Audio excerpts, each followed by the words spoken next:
Good evening, everyone, and welcome to our fourth installment of this virtual Adventures and Ideas seminar, The Power of and Allure of Dictators. For those of you who I have not had the pleasure of meeting yet, my name is Joanna Sirk-Smith, and I'm the Associate Director for State Outreach and Strategic Collaborations here at Carolina Public Humanities.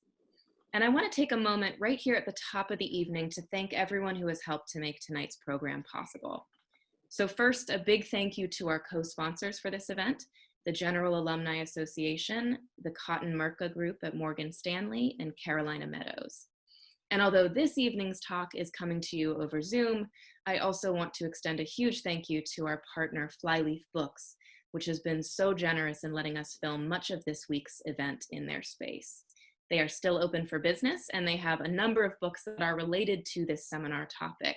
So Paula is going to share some more information about that in the chat if you're interested in purchasing any books. On the Carolina Public Humanities side, Paul Bonici has been handling the tech for these events and truly making magic happen. And Lloyd Kramer and Max Orr have also been moving mountains to take a seminar that was planned to be in person and to translate it to a virtual format. So a big thank you to the three of them for their hard work on this event. And lastly, I want to thank you, our audiences, for making this program possible. Through the registration fees that you pay, as well as through your generous donations, you allow us to continue to develop public programming. Everything from foreign language lunches to the Great Books Reading Group to seminars like the one you are in right now. Your support also allows us to continue to offer free public events through our Carolina K-12 program for teachers, as well as through our community college partnerships. So if you're enjoying what you're seeing this week, I encourage you to go to our website, humanities.unc.edu, to check out what we have coming up. The bio series led by Max Orr that was started this summer will be coming back. We'll be diving into the election season with a week-long seminar on polarization and presidential elections and much more. But now back to the matter at hand. Tonight, we will be joined by our fourth and final speaker, Dr. Miguel Lacerna. Dr. Lacerna will be taking us to a new region to explore how the idea of dictatorship has played out in the smaller nations of Latin America. Honing in on autocrats of the 20th century, he's going to trace similar impulses to the ones we've seen developed now in Rome, in Napoleonic France, and in Soviet Russia. And by offering us a fourth context in which to consider the various iterations of dictatorship, he's also going to help us to think through how much context matters in shaping dictators, what aspects of dictatorship may be specific to region and era, and what aspects seem to be a more universal political phenomenon. And just as a reminder, if questions come to mind for you throughout his presentation, you'll be able to enter those into the Q&A box at any time, and we'll return to those at the end of the talk. And if you'd like to learn a bit more about Dr. Lacerna's work and interests and background, we've put a link to a bio for him in the chat box. All right, from your couches, I hope you will join me in warmly welcoming Dr. Lacerna. Thank you so much for being here with us tonight. Can you see and hear me just fine? Yep, coming in clear. Great. All right, well, thank you so much. And thank you to Max and Vicki and Paul and Carolina Public Humanities for putting together this fantastic seminar.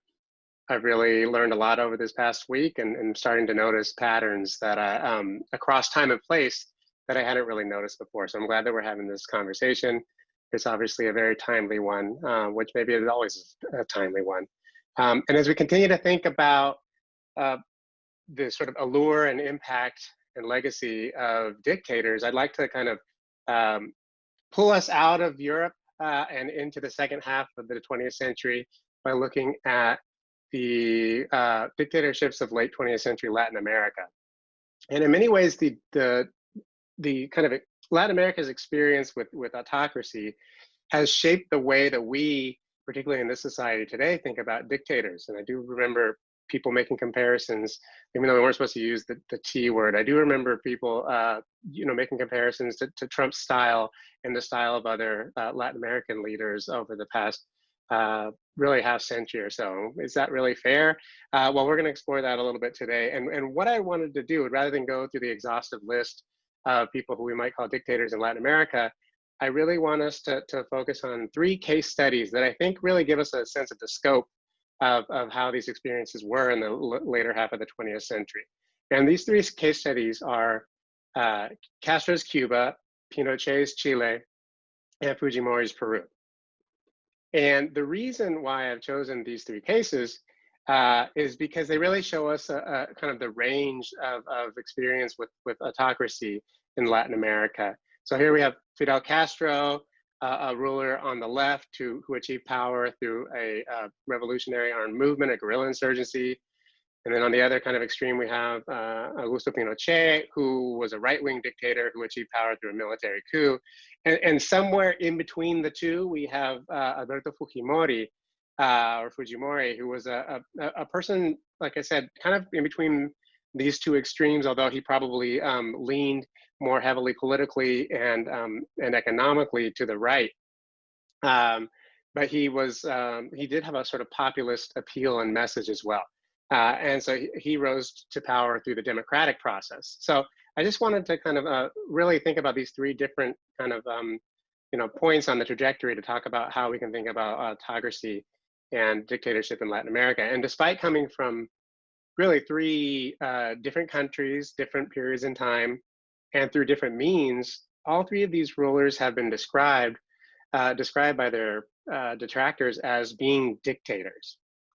And I'm sure all three of them would probably object to that in some way. But all three have some similarities, nevertheless, in terms of how they achieved, how they wielded, and how they maintained their power. And so in visiting these three historical figures today, I wanted to kind of point out what I see as some common tools in their politicians' toolkit. And they're tools that I think other of our panelists have been really touching on throughout the week.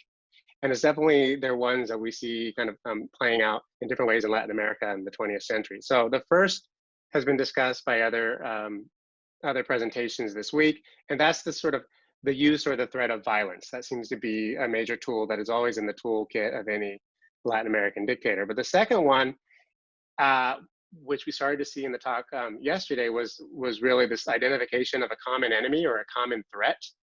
Somebody that is something or a group of people or an entity that is threatening the very fabric of the nation. And the third, which is a related tool, is their actual engagement with history. And one of the things that I find in Latin America is that a lot of rulers, particularly the ones who have sort of more autocratic tendencies, they seem to have a firm grasp of history and what they see as their role in shaping that history into the future. And so a lot of them look for ways to carve out their own political movements or their own rule or their own sort of responses to different crises within this kind of great arc of national history. And so each of these three tools that were pulled out of the toolkit in different ways and in different contexts, but they were all used in some degree in each of these cases that we're going to look at today. And so as we'll see, these three features, the use and threat of violence, the identification of a common threat or enemy, and the kind of effort to control history, the narrative of history, were kind of part and parcel of the nationalist autocracy that these rulers really sought to achieve and what they sought to defend. And so in this way, everything that the rulers did, be it this kind of the violent overthrow of the previous regime or the silencing and rounding up of political dissidents, it was done, in their view, not for the sake of achieving or maintaining power, at least discursively, that's not what they said, but that they did this for the nation. And this was all done to try to kind of protect the country from itself or from another threat. And so I wanted to kind of start by talking about, in this sense, I think that this is really where nationalism comes into play with kind of the more modern day dictatorships that we have been analyzing. And I want to start with kind of the case that's the furthest removed from us chronologically, but definitely the closest to us geographically, and that is Fidel Castro in Cuba. And to start with Castro, what I want to do is really kind of take us all the way back, even to the previous century, in order to get a better understanding of how Castro is able to take hold and why he's able to resonate with so many Cubans in the context in which he did. And so really to understand his rise, we had to go all the way back to Cuban independence and this figure Jose Marti and Cuban independence. We're talking all the way back to 1895 here, where Jose Marti, who was an intellectual and a writer, he and others start leading this movement for Cuban independence against Spanish rule, because at the time, Cuba was still a Spanish colony. And they embark on this movement. Jose Marti is instantly martyred.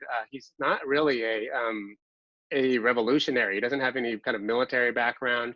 He's a thinker. He's a kind of intellectual. He's a poet. He's a writer. He wrote often for the New York Times. He spent a lot of time living in New York and spent time visiting Tampa in the United States. But he joined into this movement against colonialism in Cuba. And he kind of, the story is that he goes into battle, and on his very first battle, he's wearing a full suit, and he has no experience. He's mounting this white horse, and so he's kind of a sitting target, and is easily hemmed down by Spanish bullets. This makes Jose Marti, within the kind of national imagination in Cuba, one of the great martyrs of many martyrs in the Cuban independence movement. But we'll keep this kind of background in mind as we return to Castro later, because Castro saw a real straight line between Jose Marti and his own kind of role in Cuban revolutionary history. And that year 1895, as we'll see, comes back into play with Castro later. But so this is the situation, as many know, that leads to the US kind of intervention. It leads to the Spanish-American-Cuban War, but it was been called here the Spanish-American War. Well, Cuba's not really seen as part of even that story, but which of course leads to Cuba having this kind of independence that's really not a full independence. It's not full sovereignty, and it becomes a kind of a protectorate of the United States, even as it's taking baby steps toward full sovereignty and independence. And so this is a situation when in 1933. A figure in the Cuban military who is US supported, Fulgencio Batista, he helps kind of take part in this overthrow of the president, the Cuban president, Machado. And he does so, he doesn't take power immediately, but he's seen as kind of the strongest figure in the Cuban military after this, and Batista really is believed to kind of control the country behind the scenes after this. But 1933, just as 1895, seen as big important years where there's momentum towards some sort of semblance of a republican democracy, but where it's thwarted first by U.S. military intervention and of course 1898. And then here in 1933, when you see the president of Cuba is actually overthrown in this coup where Machado has a hand in that. Where Batista has a hand in that. Machado was the president. And so after this 1933 coup, Batista emerges really as Cuba's military kind of head. And he's really, by many accounts, considered to be the one who's calling the shots in terms of the country's politics. And so he's seen as the ruler behind a series of kind of puppet, politicians until he formally becomes president in 1940.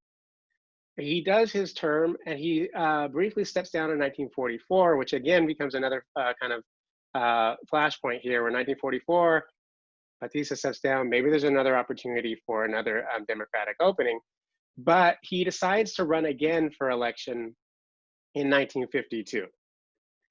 And just when it looks like, that by all kind of analyses that he's not going to win this election in 1952, Batista seizes power in a military coup and he just does away with the elections. And so after seizing power in 1952, Batista converts his armed forces really into a kind of a machine for his personal rule. So under Batista, people are kind of promoted and demoted and dismissed really on the basis of their loyalty to Batista, to their personal relationship to him, rather than on the basis of their kind of professional merits. And so this then becomes the situation when Fidel Castro kind of comes of age. And the coup completely outrages people of the sort of this political party called the Orthodox Left. Many of them are young college-age students. And one of them is none other than Fidel Castro. And Castro was one of 9 children from a landowning family. His father was a Galician immigrant who according to Castro's own stories and his biographers, he kind of came to Cuba penniless, but then managed to make sort of raise his own status in Cuban society by partaking in different business ventures in land and sugar and lumber and cattle.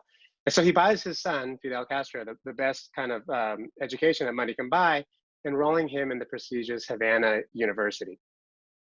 And it's here that Castro gets the reputation as a kind of a rabble rouser, but also as a very gifted orator. He's a law student. He's somebody who's really able to inspire a big following.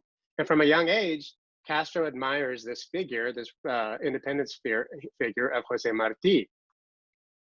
But it's worth noting that he admires what he considers other great men of history as well, and many of them are people that we've been learning about this week. So he read avidly about Julius Caesar, for example, and Napoleon, and so he saw something very attractive about these larger than life kind of figures who were able to command a lot of power and a lot of a big following. But Castro is very charismatic. He's ambitious, overflowing in self-confidence. And he has a real knack for leadership and accomplishing whatever he sets his mind to. So I love this picture of him, for example, of him playing basketball. He was the captain of his kind of youth basketball team in high school, not so much because he was so incredibly athletic, although he would end up being a rock climber, and he was taller than the average Cuban. But mostly because he just had this ability to really assert his will toward winning, whatever it came to. And there were stories that Jonathan Hanson, the biographer and the author of the book Young Castro, describes where Castro is kind of on his team, never passing the ball to anybody, and just sort of just trying single-handedly to kind of win the games. And that kind of was almost Fidel Castro in a nutshell. And so this was the setting, though, where Castro comes of age as a kind of up-and-coming lawyer and politician, aspiring politician. When Batista does his, yes. Can I ask you one question? I'm sorry to, as you know, I just piped in. Hello, everyone, Max here. But we are not seeing your screen right now. Oh, you're not? So we had the screen share feature on, and then it was turned off? No, it should be down at the bottom there, and I'm sorry to interrupt that. No. Thanks for letting me know, because you should see this picture. If you're making references, yeah. Let me see, because I don't see a way to share it, and it might have been, I think, when the introductions were done, that it might have gotten turned off. All right, let me see what I can do for you. My apologies to you. No, thanks for telling me. To others. Okay. I'm gonna just mute myself for one moment while I look into this. Let me see, and I'll try to share it again. I think it probably was turned off. So Miguel, you're still a co-host, so you should be able to share your screen. So that you can see. Can you see it now? Yep. All right, and we'll do from current slide. Thanks for that. So there he is, young Castro, kind of the lawyer. But I do want to show you this basketball picture because it is literally baller. So it is an incredible picture that Jonathan Hanson was able to put together for his biography of Castro. So there, and then there's Fulgencio Batista, there's Jose Marti. So he's a young politician, and he comes of age right at the time when Batista does this kind of this coup, and so it just so happens that Castro was actually running for Congress in his Havana district that same year, and he likely would have won were it not for the fact that Batista does away with all elections. So at first Castro puts his lawyer skills to the test, and he appeals the coup on legal grounds.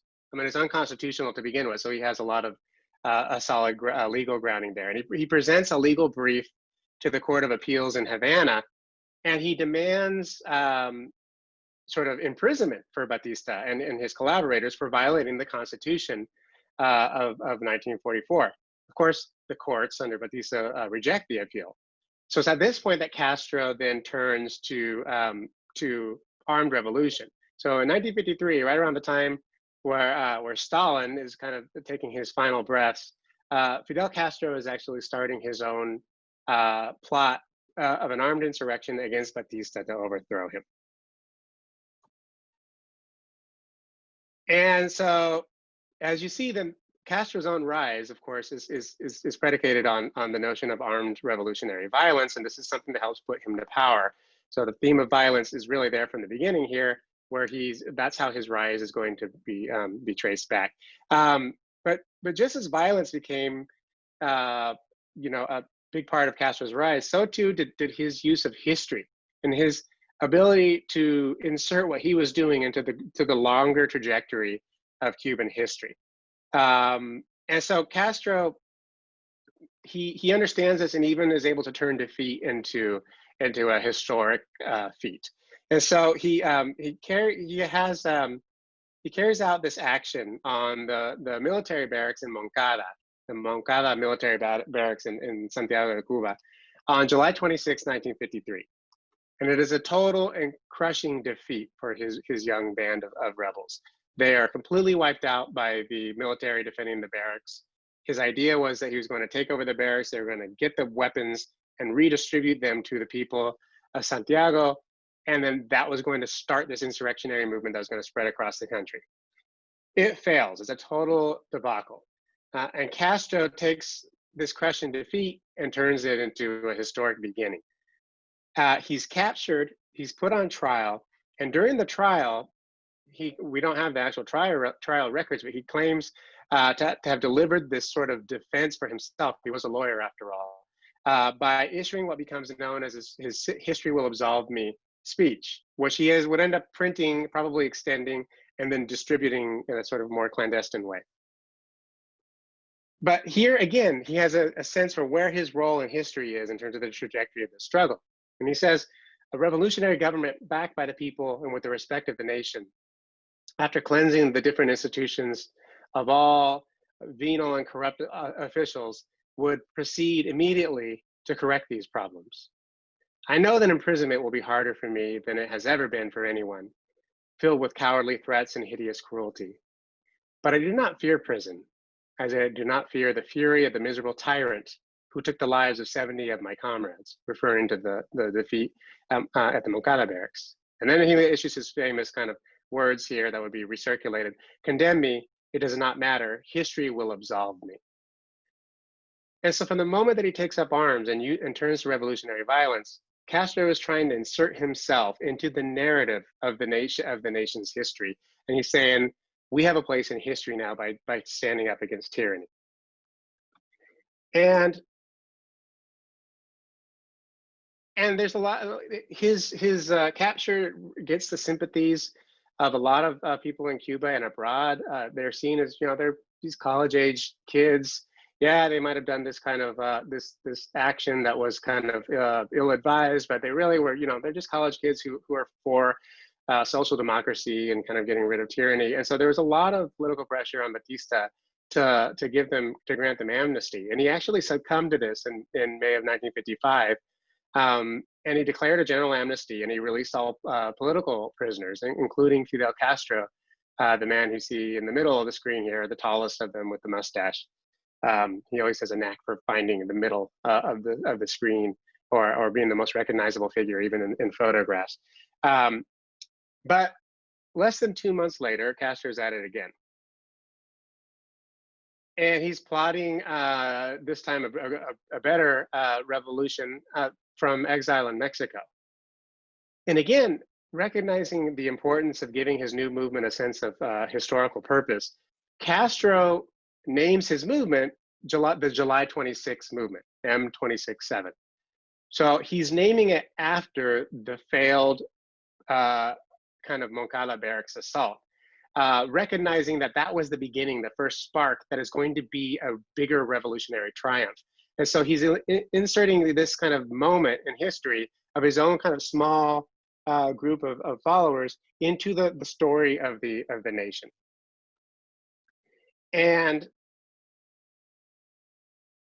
and so he does this, and he again has a sense of kind of history in his whole entire revolution. And in August of 1955, the July 26th movement once again issues a manifesto, or for the first time actually issues a manifesto to the Cuban people from exile, where again, history is really on the forefront of their minds. And he says, the Cuban Revolution does not compromise with groups or persons of any sorts.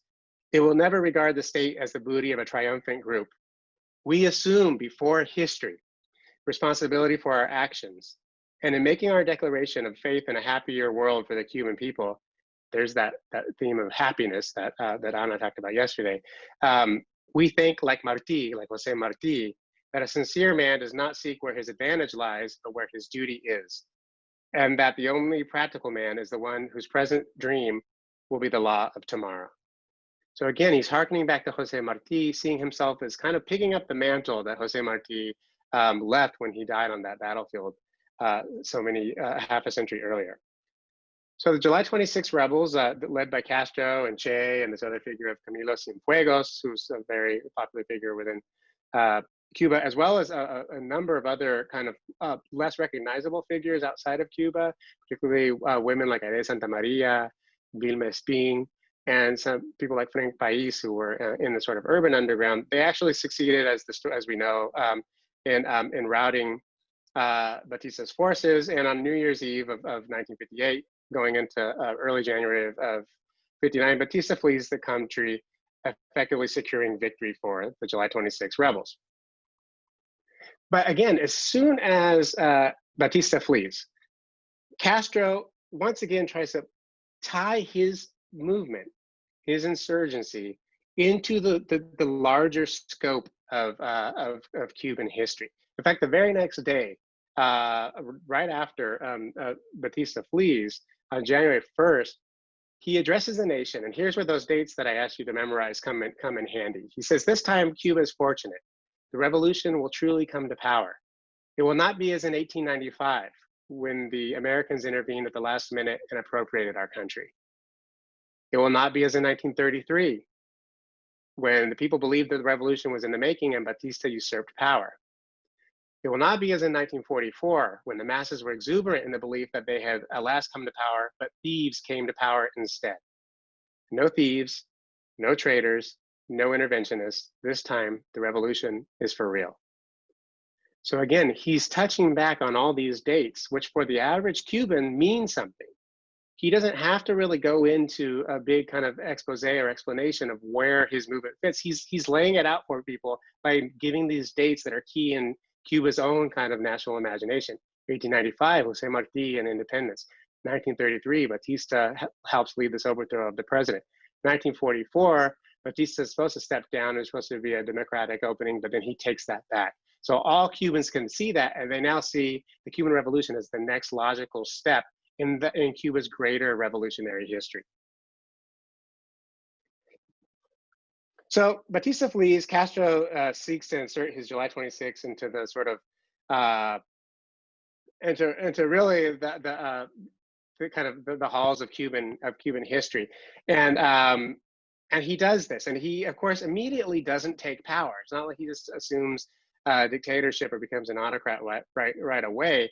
He eventually becomes prime minister and later president, and he would later fit the role of the dictator that has been ascribed to him by his critics. But how does this happen? Well, here there are some key things that also play a major role, and one is the role of violence. Again, as we talked about, violence is how his revolutionary movement is able to come to power. And immediately after the triumph of the revolution, there were these kind of famous trials of Batista's officials, where they would put people before firing squads and execute them, which brought a lot of really condemnation from around the world, from people even in the United States who were formerly sympathetic. And this kind of was part of the sort of the aftermath of the triumph of the revolution. This contributed to, so there is a turn to violence here.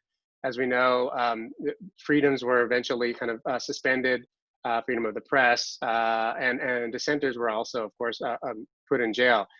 this would all be part of and parcel of his Castro's rule. But a lot of this stuff, other than these kind of firing squads, which were immediately after the victory of the July 26th movement, they would happen in time. And a lot of them would happen after the other important factor, which is the identification of a common enemy or threat. And in this case, that common enemy or that threat was the United States kind of imperialism. And so actions by the United States really help contribute to that kind of really the garnering of support behind Castro against this common enemy. And I'm not going to go into detail because we're all very familiar with the story of the Cuban Missile Crisis and of the Bay of Pigs. But it's really after these, especially after the Bay of Pigs, after the Cuban Missile Crisis, that Castro starts to really take on this kind of more dictatorial role and to really silence opposition in Cuba. And so, but there is support in Cuba for those who stay behind, of course, for this idea, and people rally around the kind of the notion that we need to protect our nation against this threat that is coming to us from the outside. And so here you would see Cuba sí, Yankee no, or Cuba yes, Yankee no, as a major rally cry that would end up actually going throughout Latin America that starts here in Cuba. And so once again, you're able to see a sort of common enemy identified that allows Castro to consolidate power for the Central Committee eventually, but also for himself. And so that's kind of part of this kind of story in identifying this common enemy. But equally, and we know this story for the most part for Cuba, but I want to say that equally important to this identification of like an external threat is the maintenance or is this tie into history that I've been touching on, and that insertion of the revolution into the sort of greater arc of Cuban history continues really for the next half century. So here you see a picture of Fidel Castro kind of putting his hand on the shoulder of Jose Marti, and you see other figures of Camilo Cienfuegos, the guy with the hat, Che Guevara, and others who are kind of part of that, picking up the mantle of Jose Marti. Castro is seen as the hero of the nation. This is in kind of defending the nation. This is something that would be continued. But he also inserted key moments within his own insurrectionary history into the fabric of the nation. The Granma is the name of the yacht that brought the rebels from the Gulf of Mexico to the shores of Cuba. That would become commemorated. It's there in the National Museum to this day. That's the actual Granma that you see there. Was locked away as kind of the symbolic and literal vessel that brought liberation to the Cuban people, and that fulfilled Marti's kind of unfulfilled promise of freedom. So when you see, when you go into this picture from Cuba was taken last year, where you see the Granma having that important historical role, and it becomes really important there. And here you see kind of Fidel's quotes here. Si salgo, llego. Si llego, entro. Si entro, triunfo. If I leave, I get here. If I get here, I enter. And if I enter, I triumph. And that's associated with the Granma. Figures like Che Guevara, the Argentine who helped lead the revolution in Cuba, also become commemorated, even more so than Fidel Castro. So there's not like this kind of cult of personality for Castro that you would see for other, for example, dictators and socialist leaders who really kind of put themselves in propaganda everywhere you go. In fact, to his credit, Castro didn't really did not allow for propaganda to be put out on murals and placards and streets named after him while he was alive, and that's starting to change now after his death. But what he did do was commemorate the great martyrs of the revolution. Che Guevara, you see. Really everywhere you go in Cuba till this day, hasta la victoria siempre, until victory always.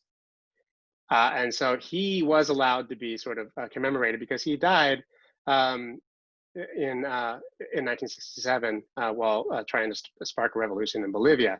And so this is this mausoleum to Che was put up even much later in the 90s. But so there is this kind of part of the national state formation that we see after the revolution is showing the important role that these figures had.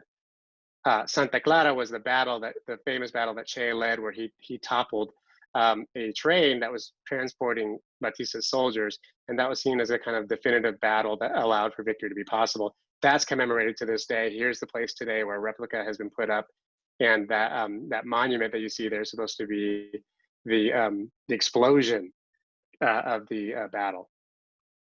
But although Castro didn't really allow for his face to be kind of put everywhere on the sides of walls and street names and things like that, he did allow for this kind of discursive conflation between himself and Jose Marti.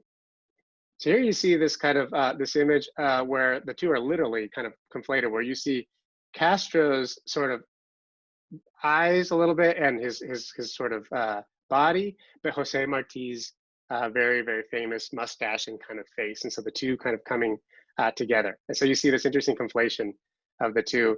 And Castro would constantly give speeches in front of the great mural in the Revolutionary Plaza to Marti. And so this kind of, what it did was it presented this kind of this symbolic and cognitive connection between him and Marti.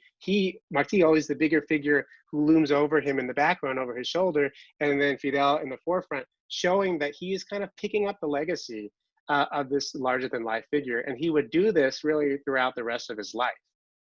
And even in death, Fidel Castro, his final remains were laid to rest right in front of the mausoleum where the great independence figure Jose Marti was buried. And so kind of finally coming together and bringing together these two figures in death forever, really connecting that dot. And that's kind of how what I wanted to point out for the case of Castro in Cuba. But this is a figure, like I said, who was a revolutionary figure of the left who took power through a revolution. But some of the same tropes that we see in Castro's Cuba come to play even from far-right dictatorships. And so that makes me, there's a look, only after his death is Castro really put on these kind of billboards here, where you see Pope Francis there. And he's been, again, really tied to Marti as the two kind of pillars of that revolutionary experience in Cuba.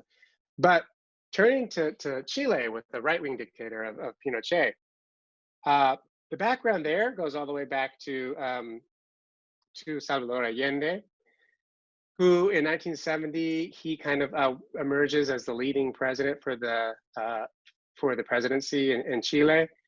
Allende had already lost 3 times before, but this time definitely seemed to be a little bit different because he had a popular unity party, the Unidad Popular, the UP, that was actually able to bring together a coalition of different kind of left of center organizations and parties to this one platform. And so Allende is a socialist, and he doesn't really really deny that or really hide from it. But he does think that he's a democratic socialist, and so that he believes that through the ballot box he can actually achieve some of the socialist reforms that Castro would later do in Cuba and had already been doing in Cuba by this point in the 70s.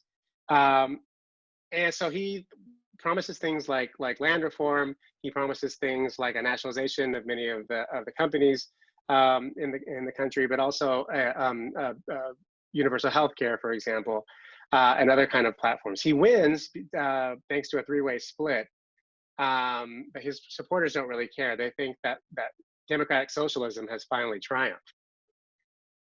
And even when he wins for his victory speech, the crowds gather in the streets before Allende and they shout, "Che Guevara present." So even hearkening back to the spirit of Che, who had died only a few years earlier in Bolivia, was still kind of among them.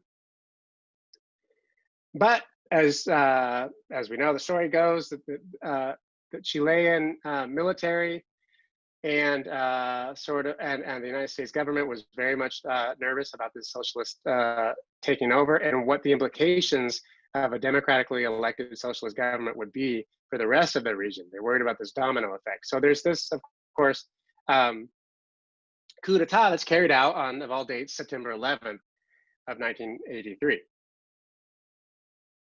And that morning, Allende gets to the National Palace, the presidential palace, which is called La Moneda. And he already learns by that morning at 9 a.m. that the armed forces have risen up against him. And he gets a letter from this ambitious army general named Augusto Pinochet, that he's got no choice but to resign. And Pinochet's letter reads, "The armed forces and the police are united in their determination to assume their historic role of fighting to free their country from the Marxist yoke and to reestablish order in the rule of law."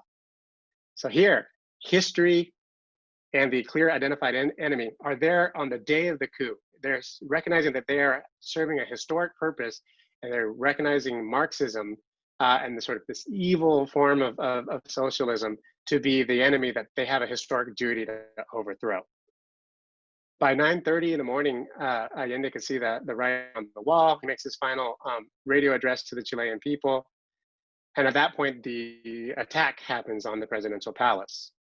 There are tanks in the street, rounding people up, attacking the presidential palace with actually jets that fly over, Hawker Hunter jets that do flyover bombings of the building while Allende is still in it.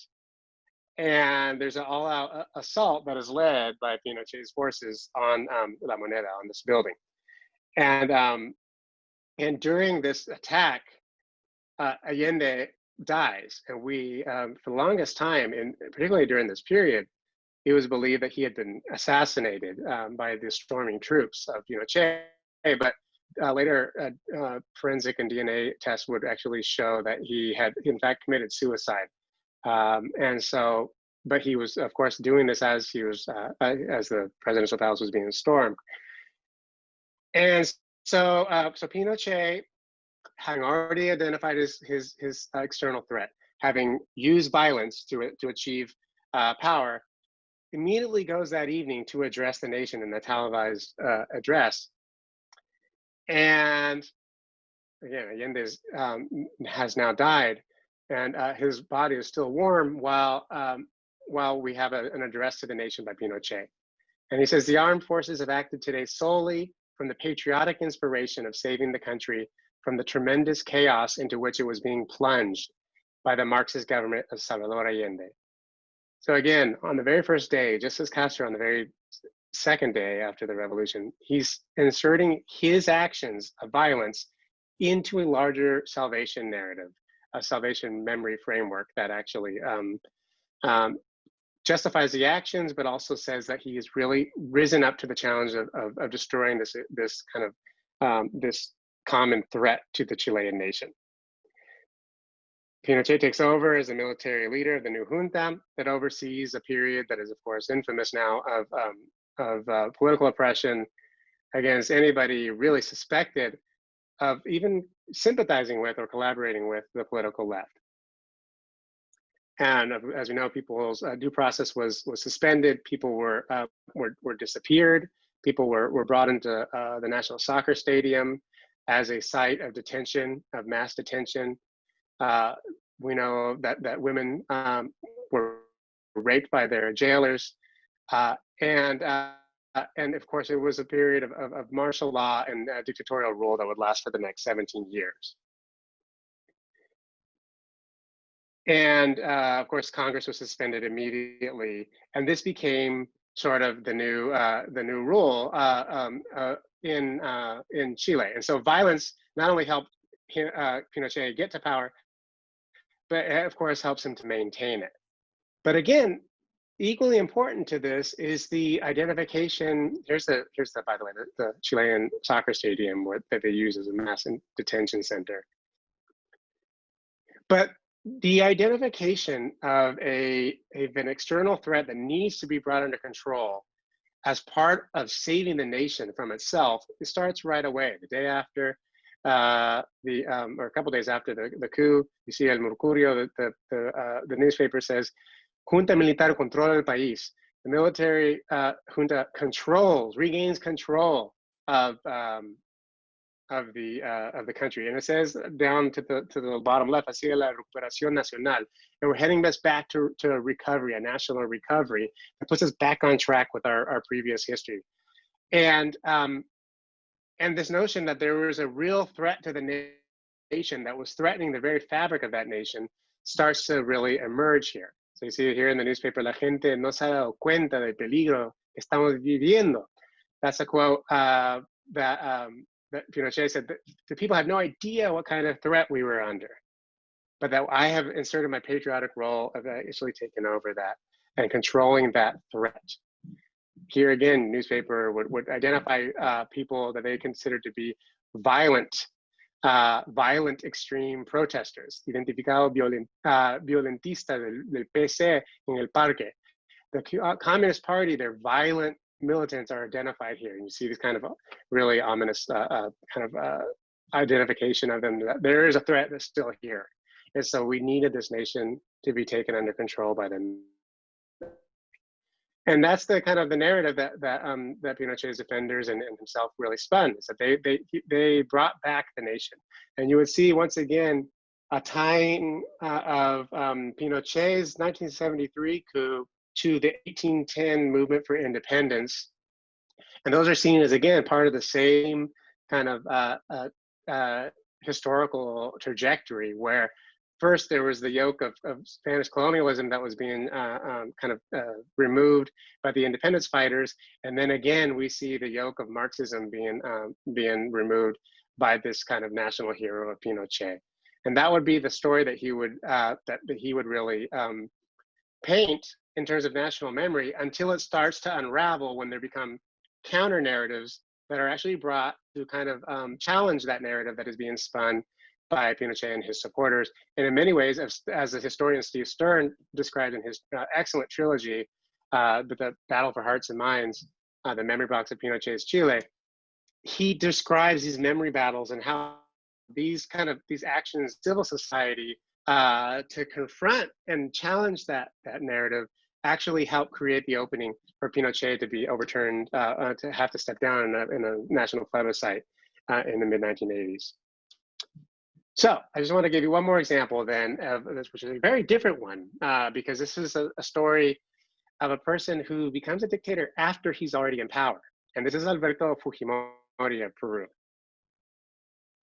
So the story of Fujimori's rise, once again, is tied to the identification of a common enemy. And in this case, the common enemy emerges and becomes clear even before Fujimori rises. So in 1980, the Shining Path, which was the Peruvian Communist Party, it was known as Shining Path, it stages an insurgency from the highlands of the Andes in a place called Ayacucho. And they're basically waging a Maoist people's war from the countryside to the city that is supposed to take power in Peru. You know, this happens to coincide, by the way, with the return to democracy in 1980, because before Peru was under a military dictatorship, but that doesn't stop this guy, Abimael Guzman, the leader of the Shining Path, from starting this insurgency. And so much has been written and said about the Shining Path, including stuff that I've written, but this is very clearly not your sort of your typical Latin American revolution. It's not of the type that we see happening in places like Cuba, for example, where you have sort of a committed guerrilla insurgency attacking army posts. This is a kind of unconventional war that is really different for Latin America at this time. They do car bombings, they do massacres of entire peasant villages. They blow up through lots of bombs that blow up municipal buildings and other administrative centers. And they really wreak a campaign of terror that has earned them, in many people's eyes, the reputation of being a terrorist organization. Although, of course, the Shining Path would claim that it's a guerrilla insurgency as well. Here it says, we will develop the guerrilla war. But there were mass atrocities, particularly against Quechua-speaking indigenous communities, committed by the Shining Path. And according to the Peruvian Truth Commission, which did its report in 2001, the Shining Path was responsible for more than half of the nearly 70,000 deaths that occurred in this 20-year period between 1980 and 2000. That was Peru's internal armed conflict. And so this makes the Shining Path very different from other guerrilla insurgencies, which were, in some cases, just 10% of the violence reported by truth commissions. So you already have a clearly identified enemy, which is labeled already before Fujimori arises as a terrorist organization. He will pull from this kind of lexicon as he tries to kind of justify his own power grab later. But again, atrocities were very, very much committed by both the armed forces and the Shining Path during this period. So this is the context where Alberto Fujimori, who was a rector at the Agrarian University just outside of Lima, he decides to throw his hat in the ring for the political race. He's a political neophyte. He's an outsider. He's not somebody with really any political experience, but he has a real knack for winning the media message. He has a real knack for inserting himself front and center of any kind of story that is developing. And so he really captures the imagination of the Peruvian people. Fujimori ran in 1990 against none other than Mario Vargas Llosa, who is now the Nobel Prize winning writer, fiction writer, and one of Peru's kind of favorite sons. And Fujimori manages to spin a narrative of himself as being a populist kind of everyman. He rides around in a tractor that he calls the Fujimobile, or the Fujimobile. And he goes from town to town, shaking hands with everybody in the poorest communities, and painting himself as despite being of Japanese ancestry and being Japanese Peruvian, as being more authentically Peruvian than his opponent, who is the descendant of Europeans, Vargas Llosa, this white opponent. And he manages to tie into this kind of solidarity as being, a brown-skinned Peruvian, just like other Peruvians, and there hadn't really been in Peruvian many cases of Peruvian history of brown-skinned presidents. And so here's a guy who's claiming that heritage as a populist, and it makes him very, very, and he has a really populist message that really is attractive to a lot of Peruvians. And this gets him elected. He wins the presidency in 1990 and steps in. And immediately, Fujimori once again tries to kind of insert himself into the larger memory and symbolic kind of repository that is the Peruvian nation.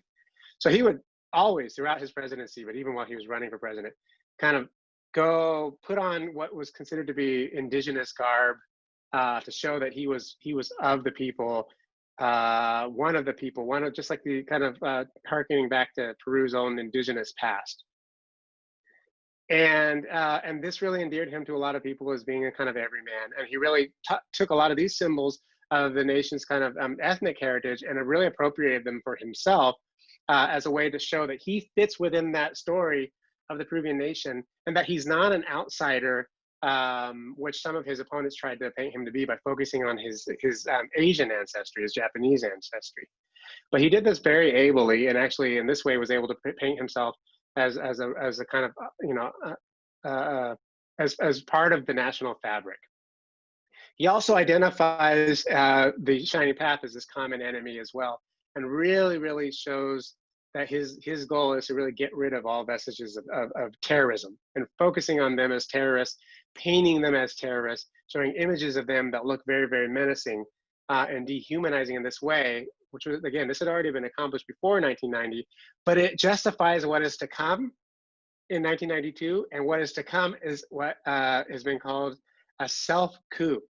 Here, by the way, you see a picture of Stalin, by the way, referring to yesterday's lecture in the background over the shoulder of this insurgent who was captured. But he paints himself as the guy who's going to save Peru from this evil terrorism on the left.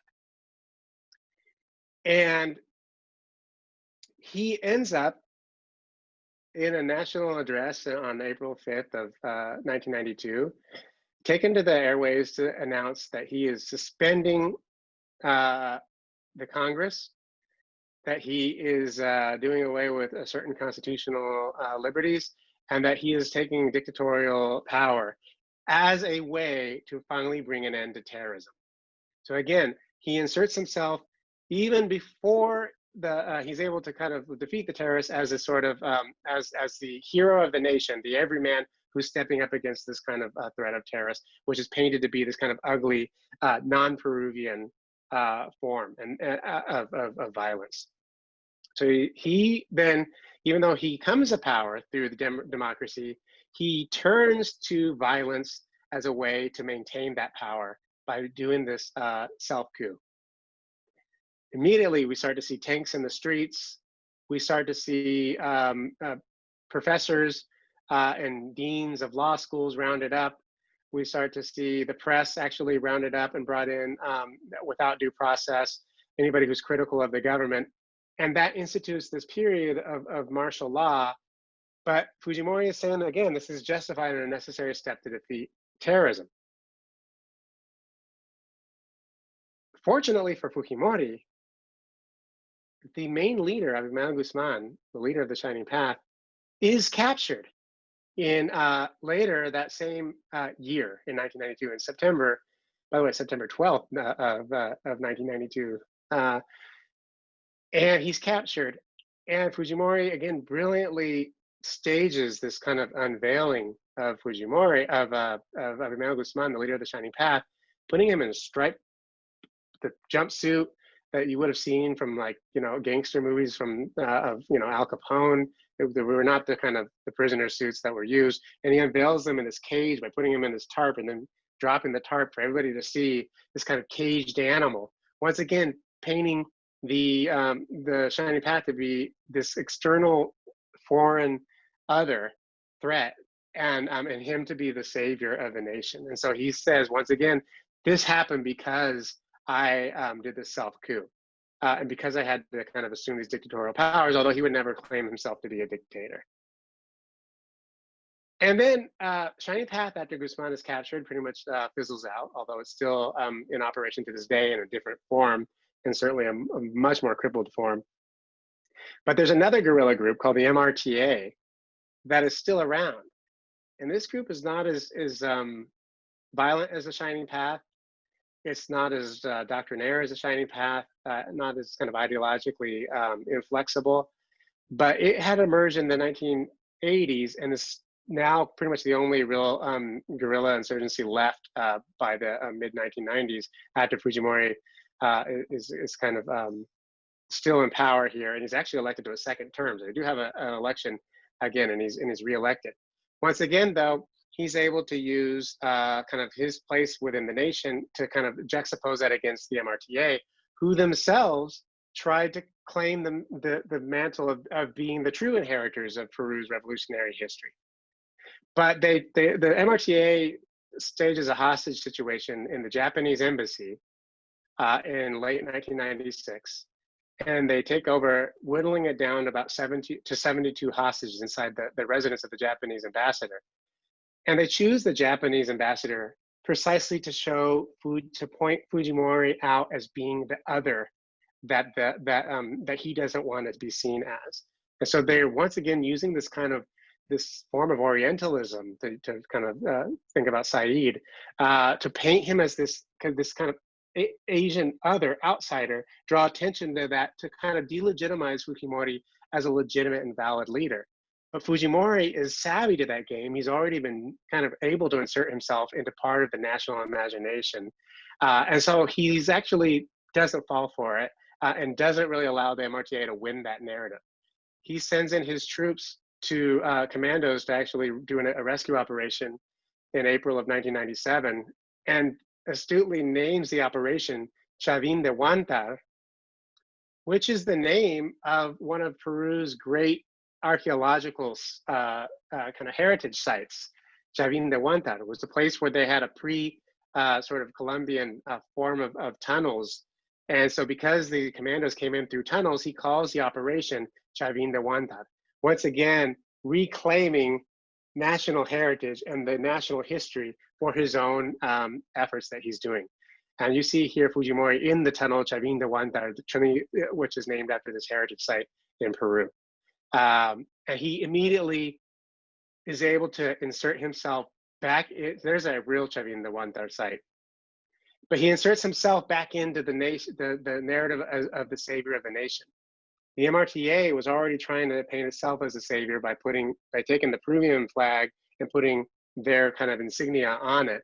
But once the commandos take over, the first thing they do is delegitimize and devalidate that flag by tearing it down, stomping on it, rubbing their dirty commando boots on it, and sending it dropping all the way to the ground. And this ultimate symbolic conquest and a recapturing of the nation for Fujimori. Fujimori, on the other hand, takes the hostages, all 72 of them, which are actually rescued alive, although one would die of complications shortly after the fact due to a gunshot wound. He gets on a public bus with all 71 now hostages who have now been released and secured. And he takes the Peruvian flag and they do a victory lap all the way down to the hospital. And he, once again, bringing up the Peruvian flag, and he's the only person who has the real authenticity to be holding this true Peruvian flag. All of the 13 hostage takers at the MRTA were killed, by the way, and some of them, it's widely believed that they were killed after they had surrendered, but none of that really seemed to matter. For now, Fujimori emerged as the savior, and he astutely shows up to the place of the operation right after it's successful, there in his bulletproof vest with his walkie-talkie in his hand, his sleeves rolled up, and he looks like he personally saved every one of these hostages. And so he emerges again as a hero, Alberto Fujimori, el héroe del Perú, the hero of Peru, the one who saved us from terrorism. Sí, Fujimori salvó el Perú. Yes, Fujimori saved Peru. He's the best president. I don't care who it hurts. That's what this here says. And then the operation itself was commemorated, and a big monument to the heroes of Chavín de Huántar was created right on the very military installation where the people actually carried out the training for the operation. And now you see a replica of the ambassador's residence that was where the operation took place, has been, like an exact replica has been erected there with a big Peruvian flag on the outside and all sorts of kind of commemorations on the inside. And so here you see April 22nd, 1997, the date really, which is in now popular imagination in Peru, is the day where Fujimori triumphed over terrorism, has been forever commemorated in this museum and ever really brought in to part of national memory. And so all of these stories, whether they were Fujimori's Peru or Castro's Cuba, or Pinochet's Chile, they show how leaders really use this kind of heightened sense of nationalism to really justify and really legitimize their own rule and their own kind of the consolidation of their own power. It's always done, of course, not for themselves or their own power, but it's always done for the good of the nation. And it's done in a way that puts us, that shows that we are just continuing the goodness of national history. So even when there's a total break from the national past, as in, for example, Castro's Cuba, where you see a revolution takes place, there's still that thread that leans through all the way to the better moments and the more redeeming moments of the past. And that seems to happen in all three of these cases. And so all of the tactics that they use, be that violence, which they all did, be it drawing from historical memory and the symbols of the nation, which they all did, or identifying a common enemy and threat that is actually threatening to the fabric of that nation. It was all done, not of course for the sake of achieving or maintaining power, but it was all done, as the phrase goes in Spanish, por la patria, for the fatherland. And I will leave it there, and I would love to entertain your questions. Thank you so much. What a fantastic talk. Welcome. I'm sorry I had to interrupt you right when I came on, but I would have been disappointed had you not, honestly. Well, that would have been a lot of describing images because you had such a great selection there. So I'm glad we got a chance to see them. I have a lot of questions, Miguel. Thank you for that. And like I said, it's such a shame to come to the end of our dictators talk, but I will not say I wish we had more dictators. At any rate, there will always be plenty of opportunities. I'm going to start just quickly because it's not a question, but I think it's a delightful story. And you're going to have to imagine this in Maria Calne's voice, okay? This is not a question, anecdote. Met Castro at a beach in Havana as a Latin American student. Yes, charismatic. Told him he had betrayed Latin America as we thought he would be another Jose Marti, another Simon Bolivar. Crowd wanted to throw me in the ocean. He did not let them. Long story. Well, Maria, we'll have to hear that. What do you think of that? That's an incredible story. It is not, but it doesn't surprise me. I think that I have heard many anecdotes along those same lines. But yeah, I think that's a really good story because it shows that like people think that because they're under this kind of communist dictatorship that they are that people don't really buy into any of that of that kind of that mythology, but they do. It's a combination, as Gramsci reminds us, of coercion and consent. But people in Cuba, they support him, and they still do to this day. And so to think that everybody there is just completely miserable, yes, there are a lot of people there who are miserable. There are people who spend every day of their lives trying to get out. But there are also people there who believe that Castro did actually did save the nation from a brutal dictatorship, and also defended them against the giant of imperialism. So thank you for sharing that story, and I definitely can and imagine saved Maria from being thrown in the ocean as well. So saving all the way down to the personal. Okay, let's get to some of these questions. He's nothing if not a gentleman. Yeah, this is a question early on from Tim White asking, how does the history of the Caudillo affect the dictator style of ruling and their self-image in Latin America? This is a great question because once again, the notion of history and historical memory, it really comes into play here, where many of the caudillos of the 19th century, Simón Bolívar, San Martín, to a lesser extent, but these people are kind of resurrected by a lot of these leaders of the 20th century, and it's not, and so they are really paying attention, especially Castro. He paid attention to Simón Bolívar. He read up on him. He studied him. He studied Jose Marti and San Martin, and he did see himself as kind of continuing their legacy. So it absolutely is essential, not just to kind of setting the stage for the kind of political style that would end up being accepted in Latin America, but also in terms of how these leaders of the 20th century saw themselves and try to position themselves within the nation. Great, thank you for that. This is a question from Bill Harrington. How and by whom was Castro funded? Wow. I assume we mean in the revolutionary era. Yeah, and I know that there's lots of different stories about how he got his funding. He of course claimed that they had to do a lot of it on their own, and so they believe that they were funding themselves. But they did get support from the outside, including from people who were just sympathetic and in solidarity with them. So individuals who were trying to support them, as well as people in Cuba who were kind of donating money to a cause that they actually ascribed to.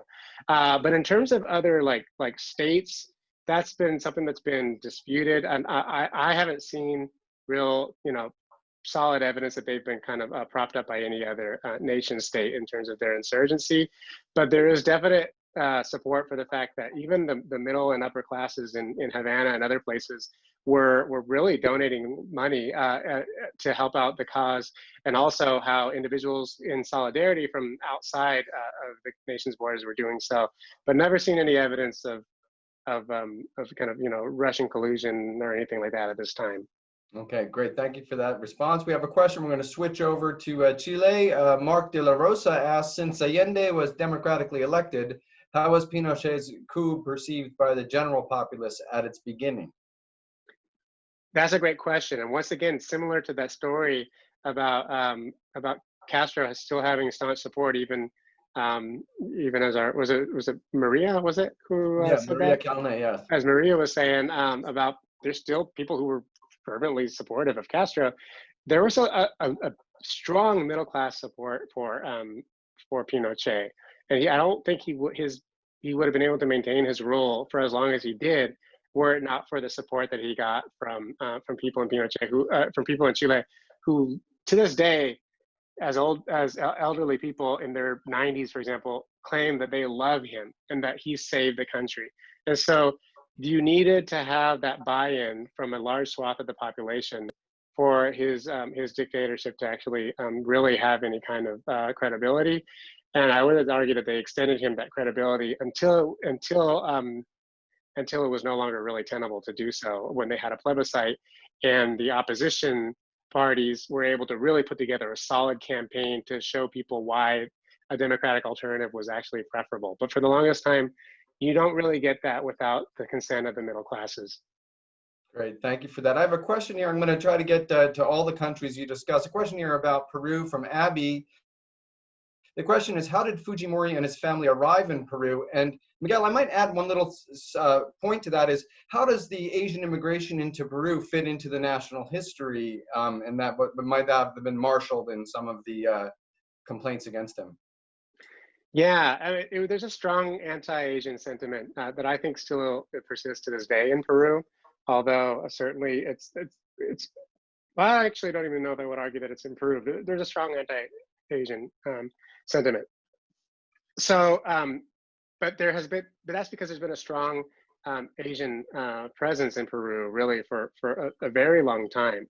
The kind of Chinese coolies, as they were called, were brought in around the same time that they were brought into San Francisco and other areas in the Americas to kind of help build railroads and other things. So there's a significant Chinese minority, and there's also a strong Japanese American, Chinese Peruvian minority. There's a Japanese Peruvian minority that's also a significant minority as well, and they have been arriving since really the turn of the last century.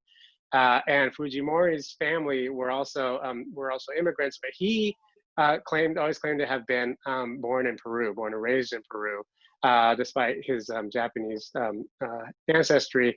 Although there was a birther movement in Peru, just as there was against Barack Obama in this country, where people believed that he had falsified his birth certificate and that he wasn't truly born in Peru. And so that's another kind of area of controversy, which only goes to show the sort of the notion that a Japanese person is still seen in some ways as other.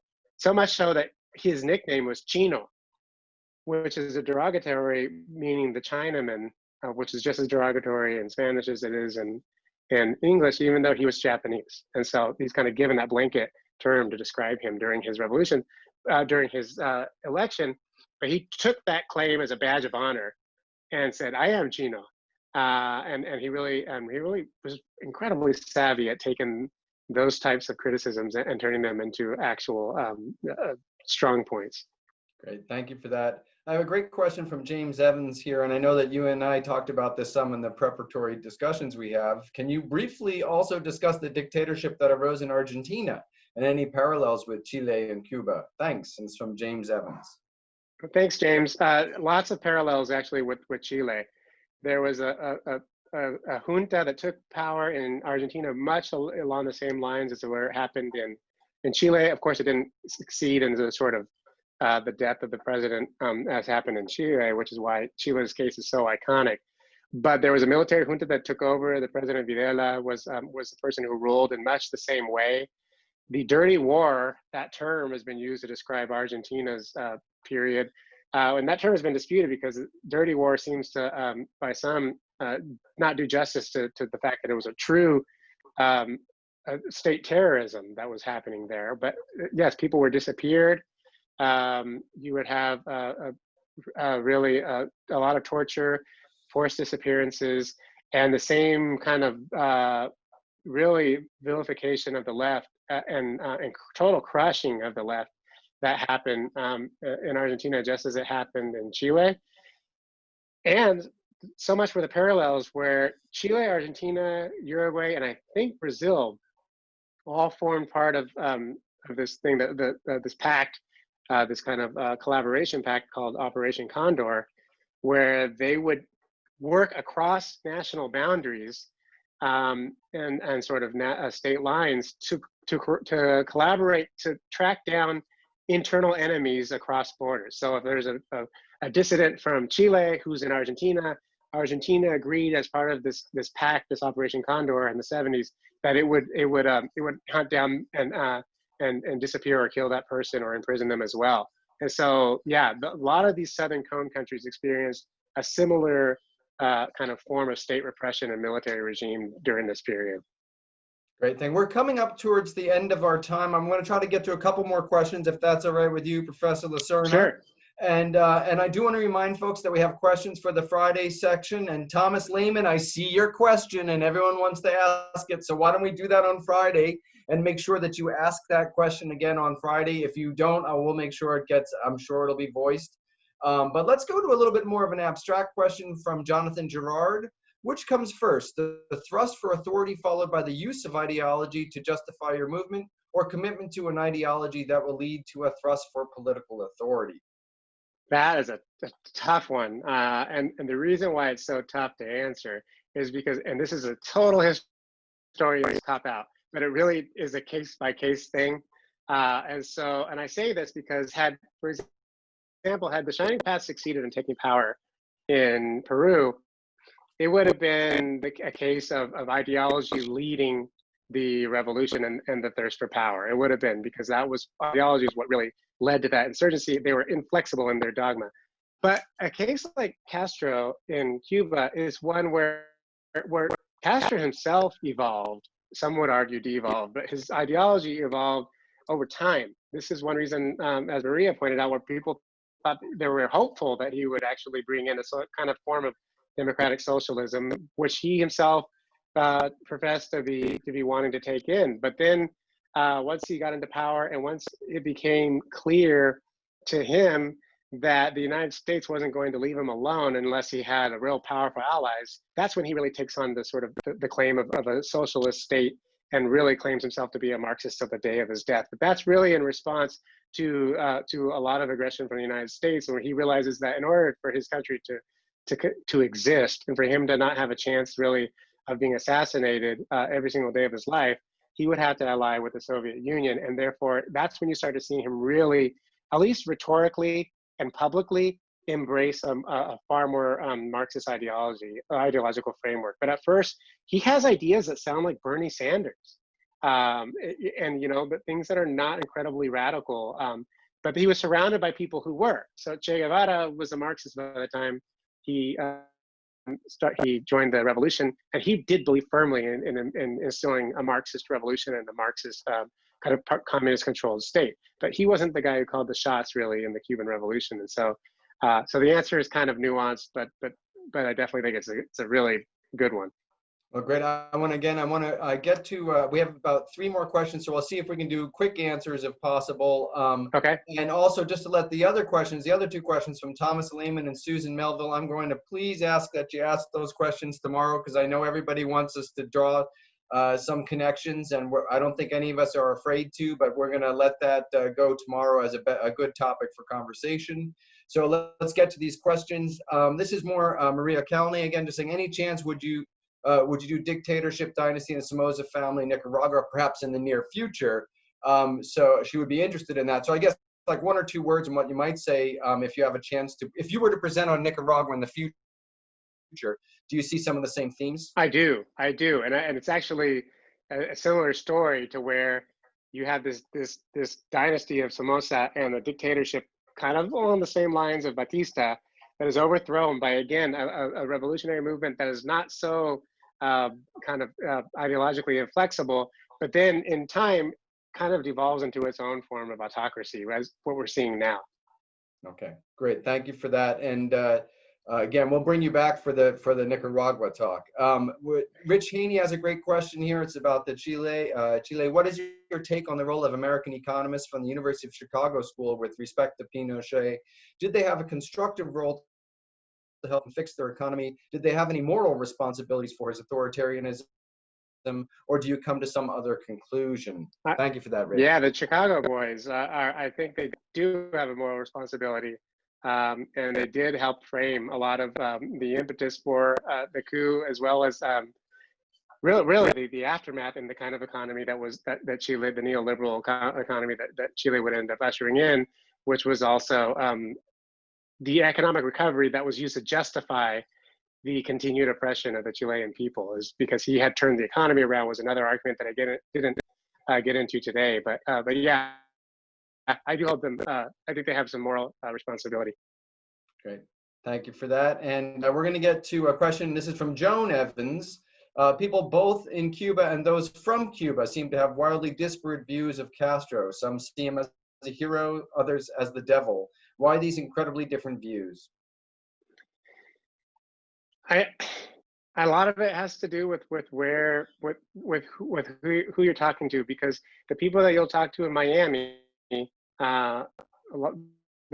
especially people who left in the immediate aftermath of the revolution and their sort of descendants, they were upper and middle class Cubans. They were the people who had the most to lose and did. They lost their properties. They lost their really cool cars that they're so famous for. They lost a lot of their wealth that they had used. But people in Cuba who live in, particularly people who live in impoverished, formerly impoverished communities, or that still are by some standards in the countryside, they had nothing, and now they have a roof over their head. They have free health care. They have free education. Their literacy rates have gone up, and the illiteracy has almost plummeted. So it really depends on who you talk to and what their lot in life was before the revolution, or their family's lot. Great, thank you for that. And as I mentioned, wonderful questions from Thomas and Susan. I'm sending little private messages to them to let them know that we will get to these tomorrow. And please, everyone, if you will put your hands together for our dear friend, Miguel Lacerna, Professor Miguel Lacerna, thank you so much. Can you hear the applause? It's deafening, yeah, right? Thank you. Okay, well, fantastic. It's a wonderful way. We've really taken on quite a bit here. 4 great talks. I recuse myself from giving a judgment on one of the talks, but 3 great talks at least. And we are going to have a really wonderful, substantive conversation tomorrow. So we look forward to seeing you all as we wrap up The Power and Allure of Dictators tomorrow at 5:30 with the wonderful panel session. One more time, let's give a virtual round of applause to Miguel Lacerna, and we'll see everyone tomorrow night. Thank you so much. Thanks, you, Miguel. Everyone.